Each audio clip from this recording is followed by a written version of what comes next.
Hey guys, this is Trent, and this is part 3 of the Nokia N900 review, where I talk about my personal opinion on the device. The Nokia N900, upon looking back and recalling when I had first pre-ordered this device back in November of 2009, I did so for 3 main reasons. One, the Nokia hardware.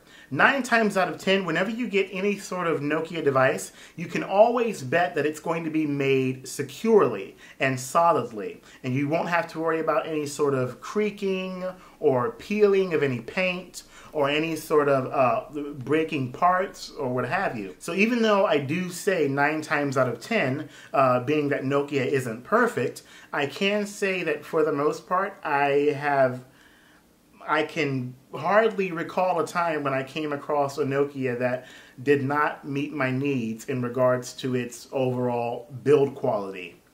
The second main reason was the operating system.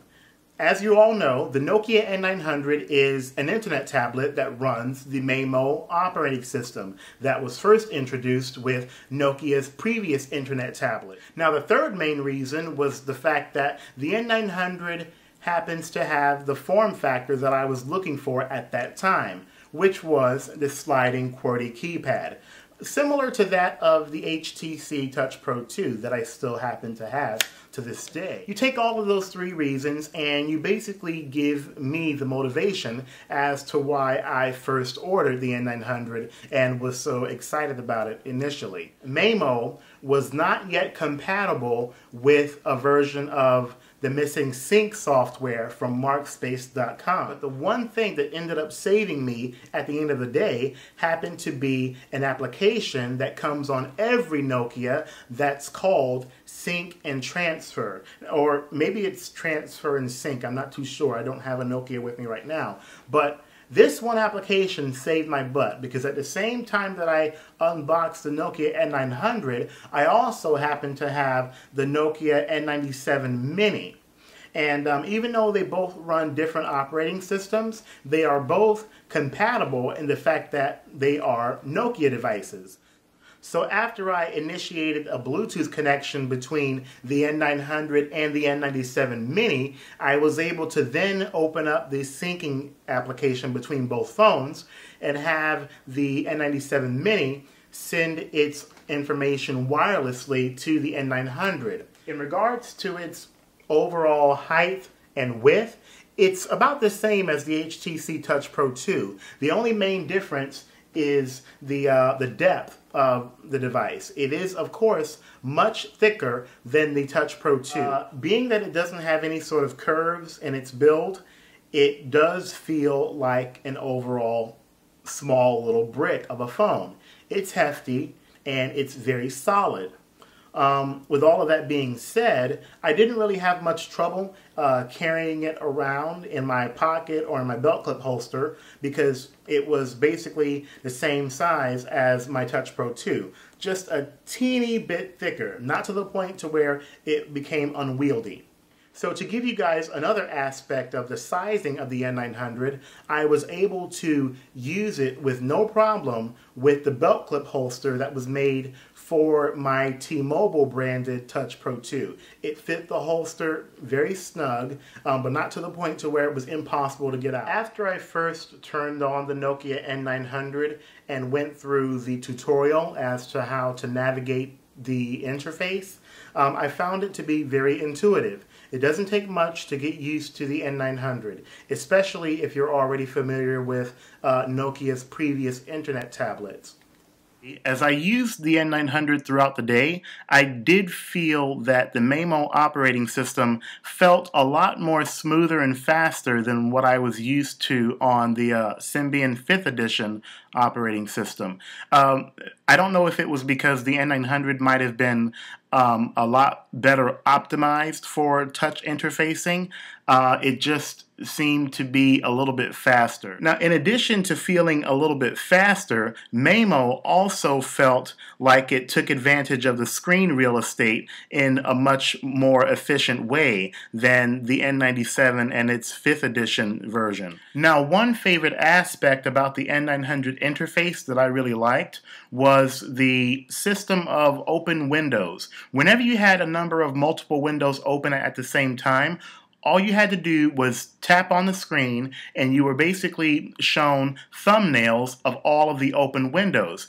In my opinion, this really made navigating every open program a lot more efficient on the N900 screen.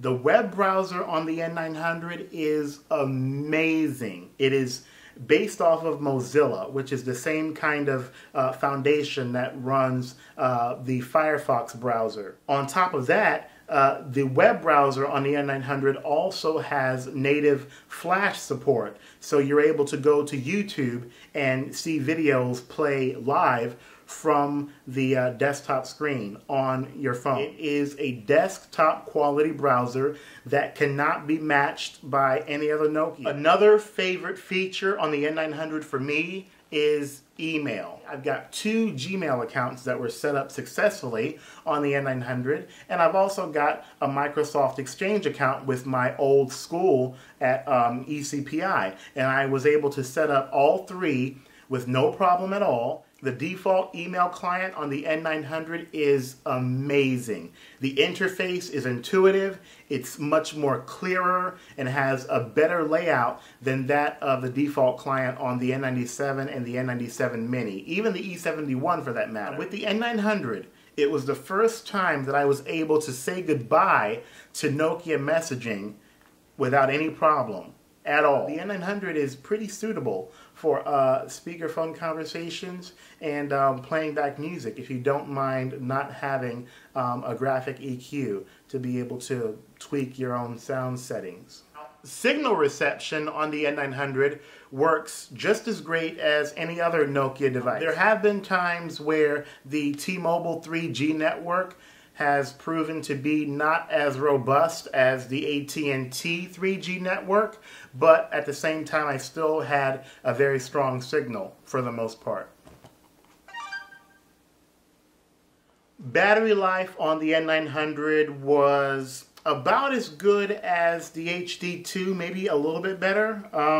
Not as good as the N97 or the N97 Mini. They typically will last you for up to a day and maybe a little over a day depending on how often you use it. One great strength about the N900 that I really liked was the fact that it is a social networking powerhouse. If you have a Facebook account, you can input the information from your Facebook account to the device and it gives you a channel through which you can for instance, share photos that are posted directly to your Facebook page. Another thing too is if you have a Skype account, you can also input the information from your Skype account to the N900 and that will automatically give you the ability to not only chat with people through SMS, but it also gives you the opportunity to make Wi-Fi calls to your Skype contacts. I received my first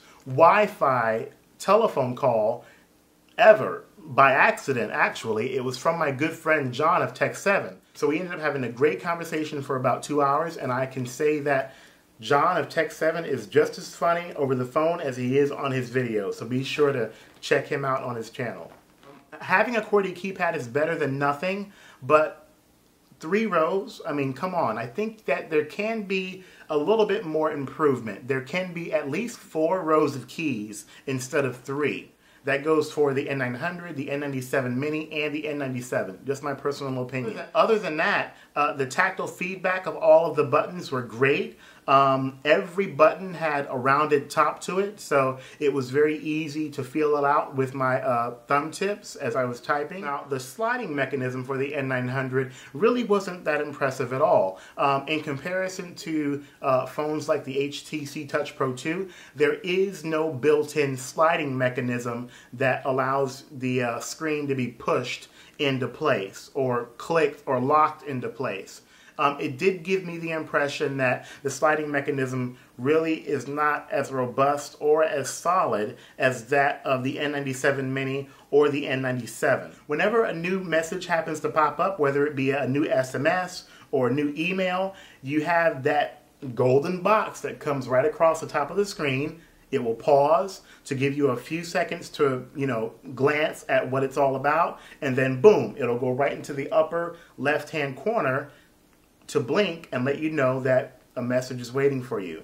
So the notification system on the N900 is very reliable, and it really impressed me. The N900 does not come with, or at least at the time that I was using it, it didn't have a native client for Office applications. Now, there was an opportunity where I did buy documents to go for the N900, but unfortunately, this was only a viewer edition to where I was able to look at documents but not do anything to edit them, which is beyond me. The N900 did not have a version of Google Maps compatible with it.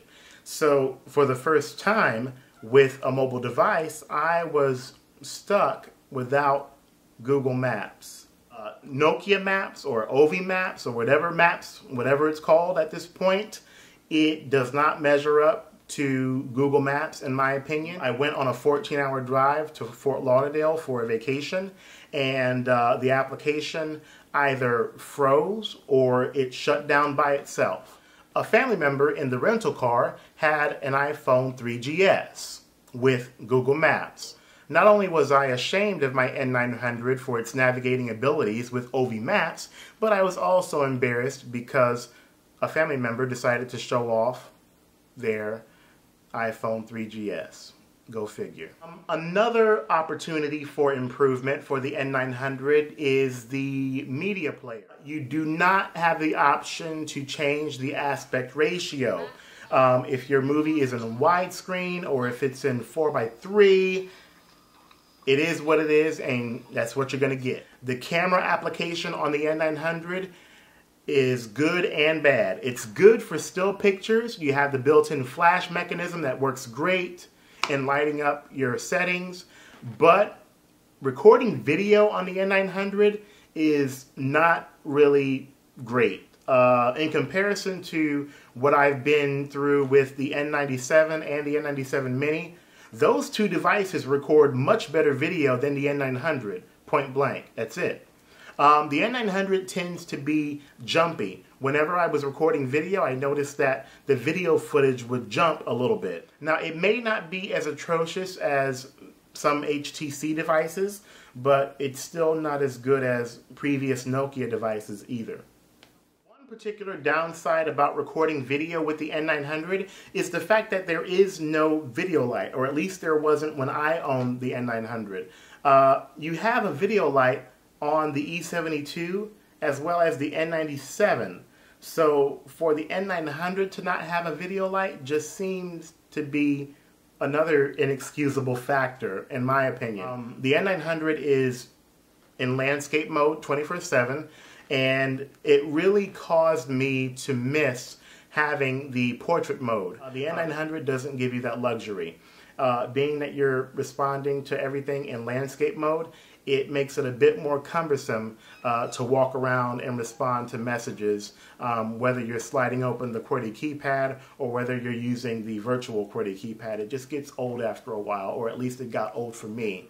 Now, if you're looking to have your contacts from your contacts folder, from your Skype folder, all integrated seamlessly, the N900 does it perfectly with no problem whatsoever. And I really liked that particular feature of the N900 because it kept me in touch with my regular contacts and my Skype contacts. And so for the first time, I was able to stay in touch with a lot of my Skype buddies who weren't able to stay in touch with me if I didn't happen to be on the Skype application on my Mac. So that was a very interesting feature to have on the N900. The Maemo operating system is amazing. If you're into tinkering with phones or going behind the scenes through software and fiddling with command lines and going into terminals, the N900 device is the machine for you. I have gone through Maemo.org and found some pretty amazing software programs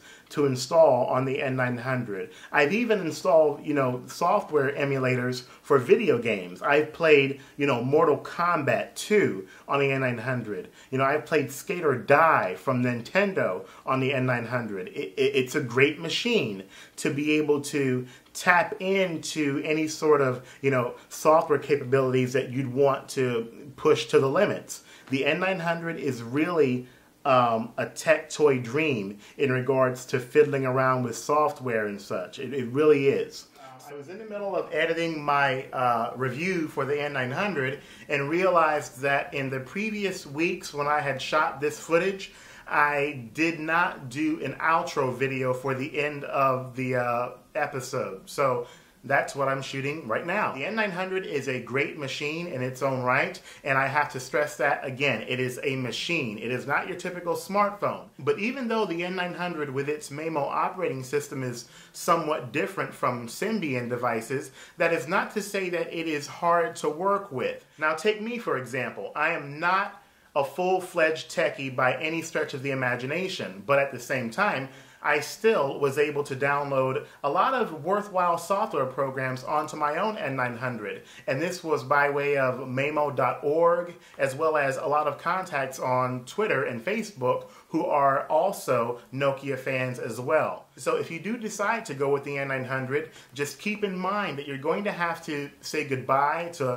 all of the app compatibility of the Symbian Ovi store, and you're going to have to say goodbye to portrait mode because it's not going to happen anytime soon.